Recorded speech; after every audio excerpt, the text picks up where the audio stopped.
Bismillahirrahmanirrahim. Assalamualaikum warahmatullahi wabarakatuh. Alhamdulillah.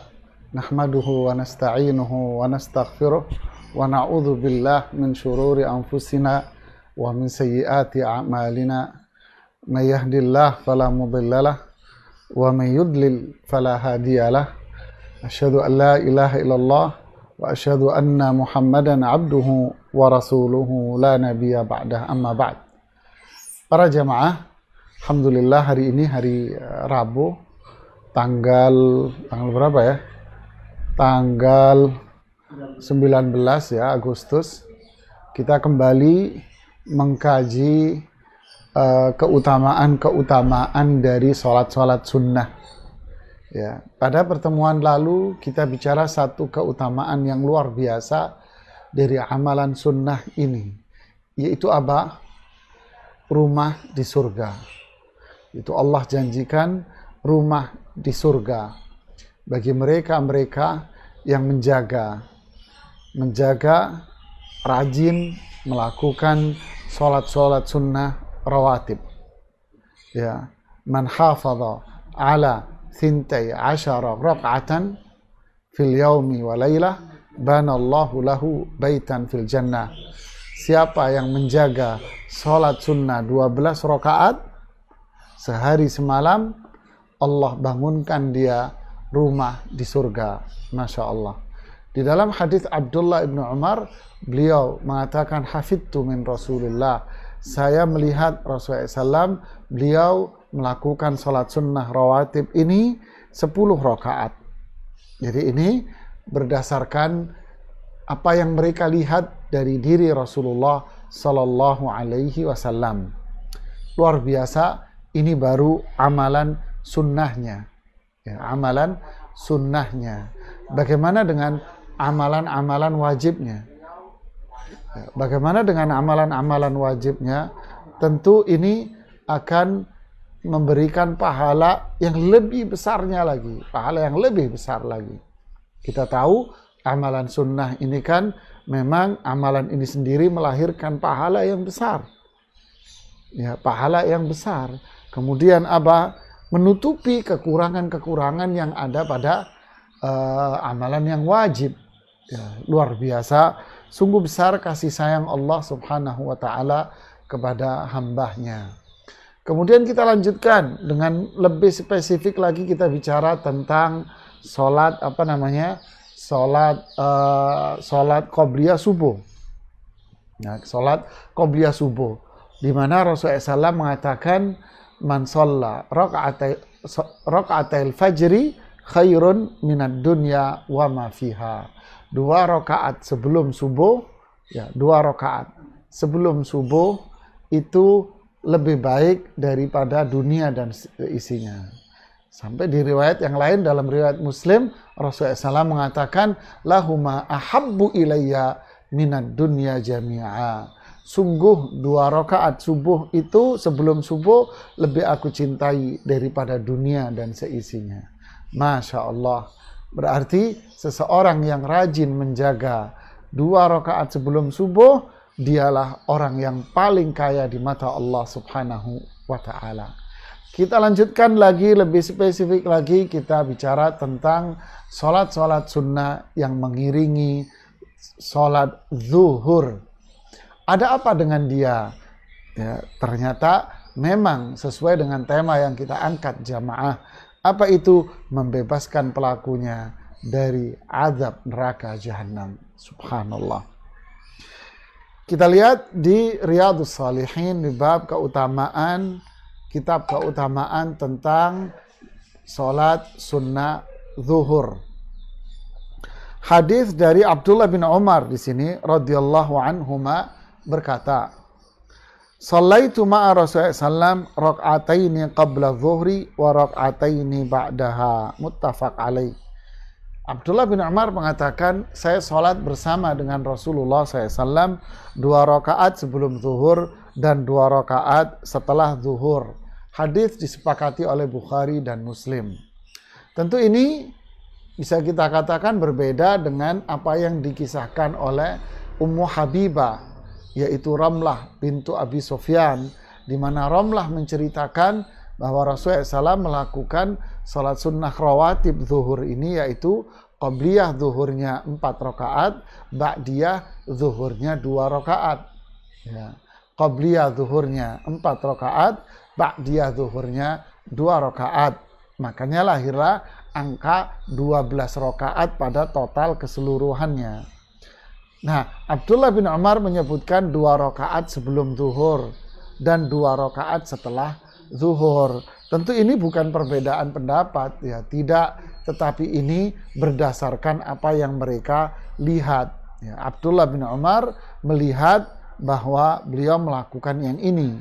Ummu Habibah melihat bahwa Rasulullah SAW melakukan yang itu. Makanya kesimpulan dari para ulama apa? Kesimpulannya adalah para ikhwah sekalian, bahwa Rasulullah SAW terkadang melakukan qobliyah zuhur itu 2 rakaat, dan terkadang beliau melakukan ba'diyah zuhur, qobliyah zuhur itu 4 rakaat. Jadi masalahnya di qobliyahnya. Terkadang qobliyahnya 2, terkadang qobliyahnya 4. Ya, Masya Allah. Kita lihat kelanjutannya. Aisyah radhiyallahu ta'ala anha mengatakan, anna Nabiya SAW la yada'u arba'an qabla zuhri, rawahul Bukhari. Aisyah mengatakan bahwa Nabi SAW tidak pernah meninggalkan 4 rakaat sebelum zuhur. Hadis riwayat Bukhari. Jadi berarti Sofiyah sama berarti Ummu Habibah sama Aisyah sama melihatnya. Jadi Ummu Habibah sama Aisyah radhiyallahu taala anhuma berarti sama, kedua-duanya melihat Rasulullah SAW melakukan qabliyah zuhurnya itu 4 rakaat, ya. Kemudian di hadis Aisyah yang lain mengatakan bahwa kana Nabi SAW yusalli fi baiti qabla zuhri arba'an. Lihat nih, ada tambahan pemahaman fikih di sini, bahwa kata Aisyah bahwa Nabi SAW sholat di rumahku sebelum zuhur itu 4 rakaat. Sholat di rumahku sebelum zuhur 4 rakaat. Tsumma yakhruj, kemudian beliau keluar. Fayusalli bin nas, lalu menjadi imam di masjid. Tsumma yadkhul fayusalli rak'atain. Kemudian beliau masuk lagi ke rumah Aisyah, lalu melakukan sholat ba'diyah zuhur 2 rakaat. Ya. Wa kana yusalli bin nasi al-maghrib. Beliau juga melakukan sholat maghrib berjamaah. Tsumma yadkhul fayusalli rak'atain. Kemudian beliau masuk rumah lalu melakukan sholat ba'diyah maghrib 2 rakaat, di mana? Di dalam rumahnya Aisyah. Wa yusalli bin nasil isya. Begitu pula beliau sholat berjamaah isya bersama para sahabat. Wa yadkhul fi baiti, setelah itu beliau masuk ke rumah saya, fa yusalli rak'atain. Kemudian beliau melakukan sholat 2 rakaat di rumah Aisyah. Hadis riwayat Imam Muslim. Apa maknanya ini jamaah? Pertama, menceritakan bahwa qabliyah zuhur yang dilakukan oleh Rasulullah SAW di sini 4 rakaat. Ya, 4 rakaat. Ya. Kemudian beliau melakukan sholat-sholat sunnah ini di rumahnya. Ya, melakukan sholat ini di rumahnya. Ini menunjukkan bahwa sholat sunnah itu afdolnya dilakukan di dalam rumah. Sebagaimana sabda Rasulullah SAW di hadis yang lain, afdalus sholati ghairil maktubati fil buyut. Sebaik-baik sholat selain dari sholat wajib itu di dalam rumah. Ya, luar biasa. Jadi sholat sunnah afdalnya di mana? Dilakukan di dalam rumah. Ya, kalau mau qobliyahnya di rumah, kemudian sholat wajibnya di masjid. Sholat ba'diyahnya di rumahnya juga. Ini kalau memungkinkan, ya. Kalau memungkinkan. Kalau tidak memungkinkan, ya berarti kita qobliyahnya di masjid. Ba'diyahnya di masjid juga tidak ada masalah. Cuman ini bicara tentang afdoliyah, ya, afdoliyah. Ya. Jadi kita simpulkan dari 3 hadis bahwa Rasulullah SAW melakukan sholat rawatib zuhur. Yang pertama apa jamaah? Sholat rawatib zuhur beliau itu adalah pertama qobliyah zuhur. Ya, qobliyah zuhur bisa beliau lakukan 2 rakaat. Ya, qobliyah zuhur bisa 2 rakaat. Qobliyah zuhur bisa 4 rakaat. Ya, qobliyah zuhur bisa 2 rakaat. Qobliyah zuhur bisa 4 rakaat. Ya. Adapun ba'diyah zuhurnya, ya, adapun ba'diyah zuhurnya, ya, adapun ba'diyah zuhurnya itu 2 rakaat. Nah, ini pelajarannya. Jadi terkadang beliau 2, terkadang beliau 4 untuk qobliyahnya. Kemudian sholat sunnah yang afdal, yang baik itu dilakukan di rumah bagi yang memungkinkan. Karena kita tahu kan antara masjid dengan Rasulullah SAW, rumah Rasulullah SAW, Aisyah itu kan bersandingan. Ya, jadi sangat memungkinkan untuk melakukan qobliyah dan ba'diyah di rumah itu. Ya. Di hadis yang lain hikmahnya disebutkan la taj'alu buyutakum maqabir, jangan engkau jadikan rumah-rumah kalian itu sebagai kuburan. Nah, inilah hikmahnya. Jadi kita disuruh waj'alu nasiban min sholatikum fi buyutikum. Jadikanlah, kasihlah jatah dari sholat-sholat kalian itu di rumahmu. Jadi kasih jatah sholat sunnah di rumah kalian.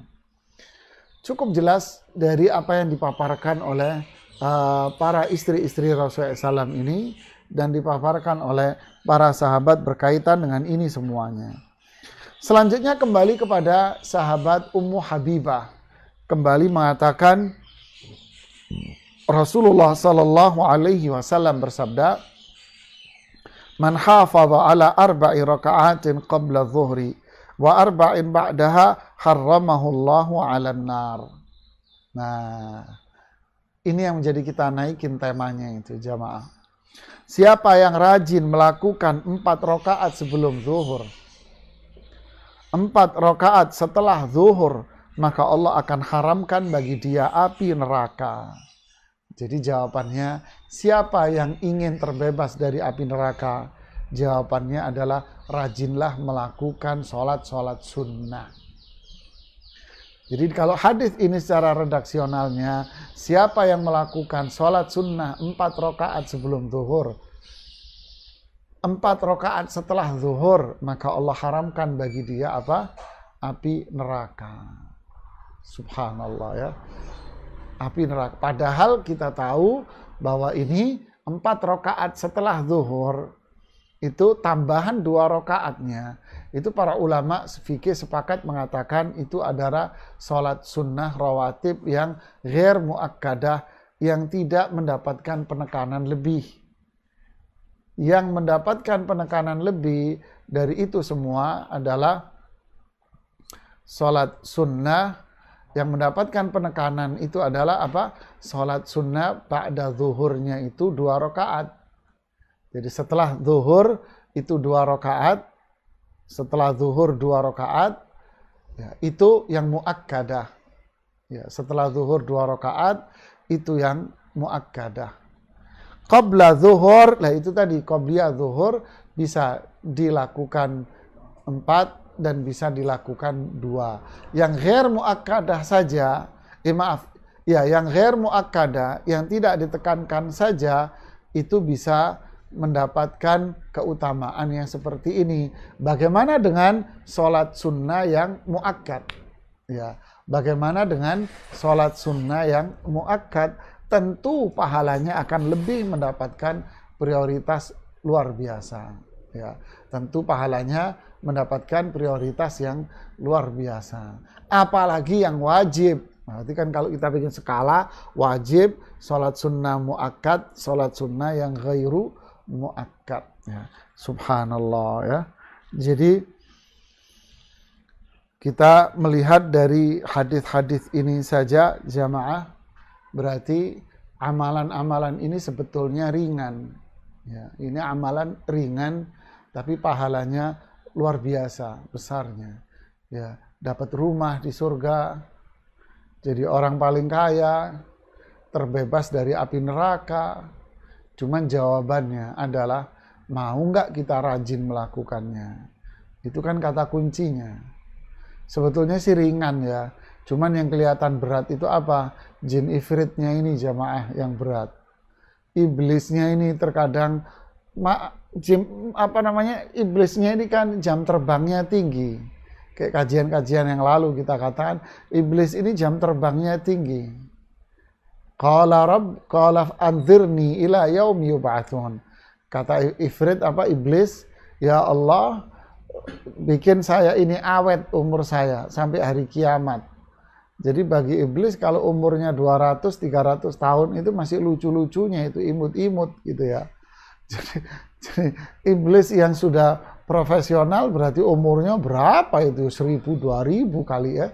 Jadi pengalamannya, jam terbangnya udah gila tuh, udah godak sana.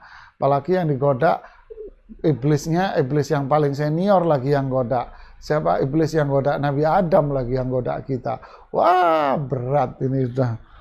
Ya, berat. Makanya Ibnu Qayyim mengatakan jihad terhadap nafs yang seperti ini adalah jihad yang luar biasa nilainya. Makanya Allah juga mengatakan dalam Al-Quran, walladzina jahadu fina lanahdiyannahum subulana. Orang yang sungguh-sungguh berjuang, ya, mengalahkan hawa nafsunya, mengalahkan hawanya, syaitannya, untuk tunduk terhadap perintah Allah, maka Allah pasti akan kasih hidayah di jalan Allah subhanahu wa ta'ala. Jadi subhanallah ya, sungguh besar rahmat Allah subhanahu wa ta'ala. Kita lanjutkan di hadis yang berikutnya ini. Lebih lagi nih, lihat nih hadis ini ya. Abdullah bin Sa'ib radhiyallahu anhu, bahwa Rasulullah SAW kana yusalli arba'an ba'da an tazula syamsu qabla adh-dhuhri. Kata Abdullah bin Sa'ib radhiyallahu anhu bahwa Rasulullah SAW sholat 4 rakaat setelah matahari itu zawal, setelah matahari persis di tengah-tengah, setelah itu berarti agak miring. Maksudnya apa? Maksudnya setelah adzan zuhur, qabla zuhri, sebelum sholat zuhur. Jadi sebelum sholat zuhur beliau melakukan sholat sunnah 4 rakaat qobliyah. Lalu beliau mengatakan demikian di riwayat, di hadis Abdullah bin Sa'ib ini, innaha sa'atun tuftahu fiha abwabus sama. Ya Allah. Aduh, kita ini malas kita ya. Waktu ini sebelum sholat zuhur ini, atau setelah azan zuhur ya, setelah azan zuhur itu adalah waktu di mana Allah membuka pintu langit semuanya. Ya Allah, lihat ya. Di waktu itu Allah membuka semua pintu-pintu langit. Ya, semua pintu langit dibuka sama Allah subhanahu wa ta'ala. Kapan? Waktu zuhur. Kita saat itu, sebetulnya waktu itu pas sudah orang yang kerja, waktu istirahat. Ya, waktu pintu langit kebuka. Jadi kalau orang kerja, capek, mungkin lagi rapat, deadlock, nggak ketemu, mungkin negosiasi produk barangnya saat itu masih dipending, ya sudah, itu kesempatan untuk berdoa ya. Sakit atau musibah atau apa saja jamaah ya, ini waktu yang pintu-pintu langit itu dibuka semuanya oleh Allah subhanahu wa ta'ala. Ya, jadi kesimpulannya apa? Kesimpulannya, fa uhibbu an yas'ada li fiha amalun salih. Kesimpulannya apa? Kesimpulannya, saya kepengen di jam ini, jam di mana pintu-pintu langit itu dibuka, saya pengen semua amal yang saya perbuat itu bisa naik ke atas, yang artinya bisa diterima amal saya. Allahu Akbar ya. Berarti ini waktu yang luar biasa. Jadi awal zuhur itu waktu yang istimewa. Yaitu apa? Amalan yang kita perbuat itu dilaporkan sama Allah. Makanya diiringi dengan apa? Salat sunnah qobliyah zuhur, agar Allah menerima amal ibadah kita semuanya. Ya asafa, sangat sayang. Saya sendiri, kita semua banyak melalaikan kesempatan-kesempatan berharga dan kesempatan emas ini. Subhanallah ya. Mungkin jamaah ada yang nanya nanti, apa itu? Kalau kita sholat di masjid, ya adzan, kita mau sholat sunnah qobliyah. Ternyata kita datang ke masjid, udah qomat masjidnya. Kita nggak sempat qobliyah zuhur. Ya, sudah qomat. Kita nggak sempat qobliyah zuhur. Padahal Anda rajin melakukan qobliyah zuhur. Ya, padahal Anda rajin melakukan apa? Qobliyah zuhur. Lalu apa solusinya? Perhatikan hadis terakhir yang disampaikan oleh Imam An-Nawawi di sini di nomor 1118. Dari Aisyah radhiyallahu taala anha, anna Nabi SAW kana idza lam yusalli arba'an qabla dhuhri shallahunna ba'daha. Rawahu Tirmidzi wa qala haditsun hasan. Dari Aisyah radhiyallahu anha bahwa Nabi SAW jika tidak sempat melakukan sholat 4 rakaat sebelum zuhur, beliau menggantinya 4 rakaat itu setelah zuhur. Nah, berarti apa? Berarti mereka yang terbiasa melakukan qobliyah zuhur ini jamaah, melakukan qobliyah zuhur. Tapi hari itu dia nggak sempat sholat di masjid, tiba-tiba sudah qomat, nggak sempat qobliyahnya. Berarti apa? Dia boleh mengqadha qobliyah zuhur yang terlewat tadi dengan apa? Dengan melakukannya setelah zuhur. Berarti setelah zuhur itu dilakukan apa? Habis sholat zuhur dia, lalu dia melakukan ba'diyah zuhurnya dulu urutannya, ya. Dia melakukan ba'diyahnya 2 rakaat. Habis itu dia melakukan qadha dari qobliyah zuhur yang dilakukan yang terlewat tadi itu. Berarti ada ya qadha qadha salat sunnah ya. Ada, yaitu apa itu? Qadha dari qobliyah subuh yang kita jelaskan di pertemuan yang lalu, qadha dari qobliyah subuh dan qadha dari qobliyah zuhur. Ini yang ada riwayat-riwayatnya. Adapun salat-salat sunnah yang lain tidak ditemukan riwayat-riwayat bahwa beliau mengqadhanya. Jadi yang mengqadha itu qobliyah subuh sama qobliyah zuhur bagi mereka yang terlewat, dari itu tentunya bagi mereka yang sudah terbiasa. Ya, ini hadis-hadis yang disebutkan dengan riwayat-riwayat yang sahih, menunjukkan bahwa memang benar-benar ini adalah amalan salat sunnah muakkadah. Ya, salat sunnah apa? Muakkadah yang ditekankan oleh Rasulullah SAW sampai-sampai ketika beliau terlewat dari salat-salat sunnah ini, beliau mengqadhanya. Jadi ketika beliau terlewat, beliau apa? Mengqadhanya. Ya, semoga kita semua bisa mengamalkan salat-salat sunnah ini dengan baik. Akhirnya kita mendapatkan rahmat Allah Subhanahu wa ta'ala. Wallahu a'lam bishawab. Ini yang bisa saya sampaikan di kajian ini.